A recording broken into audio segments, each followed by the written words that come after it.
8년 전 캐나다 워킹 홀리데이 기간 동안 저는 저희 주방에 있던 다양한 백그라운드를 가진 요리사들이 만들어준 음식들을 먹고 세계 요리에 빠지게 됩니다. 고수를 별로 안 좋아하던 저도 고수를 쓸 줄 아는 요리사들이 만든 요리를 먹다 보니 고수를 좋아하지 않을 수 없었습니다. 워홀을 끝내고 한국에 돌아온 뒤에는 세계 요리를 책으로밖에 접할 수 없었는데요. 이 당시 글과 상상력으로 세계 요리를 접하다 보니 음식으로 세계 일주에 대한 꿈이 커질 수밖에 없었습니다.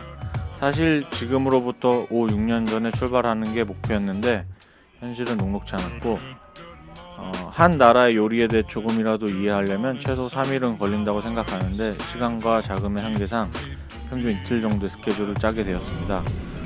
제가 처음으로 여행한 국가는 일본이었는데요. 어쩌면 이 여행 국가에서 일본은 포함되지 않을 수도 있었습니다. 그 이유는 제가 특이하게도 일본 요리에 큰 관심이 없었습니다.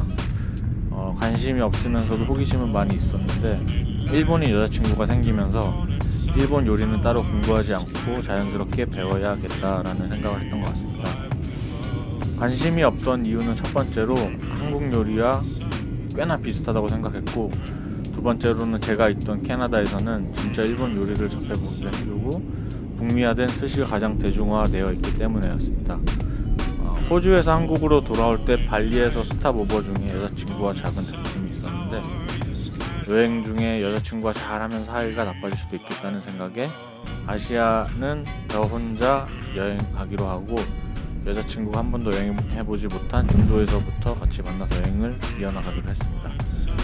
여자친구가 일본에서 저를 가이드 해주기로 했는데 꽤나 꼼꼼한 스타일이라서 저는 일본 요리에 대한 아무런 공부도 준비도 하지 않은 채 놀러가는 마음을 편안하게 일본을 출발하게 됩니다.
스낵으로 타코야끼를 맛보고 일본 첫 번째 식사는 오사카 스타일의 라면이었습니다. 제 여자친구 말에 의하면 일본은 관서지방, 반동지방의 라면 맛이 다르다고 하는데요.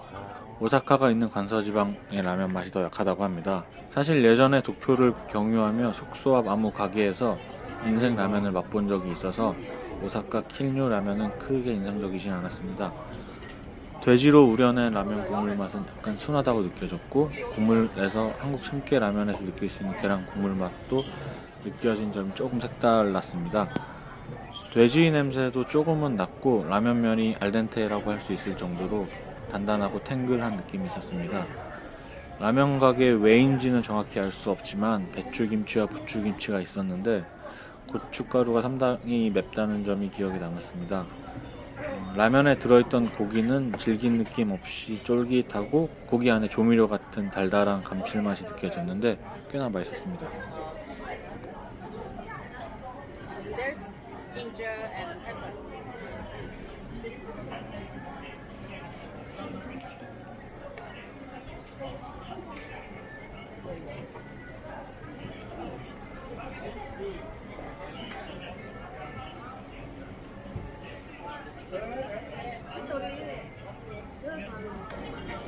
I think each ramen store has different texture. Soft, hard.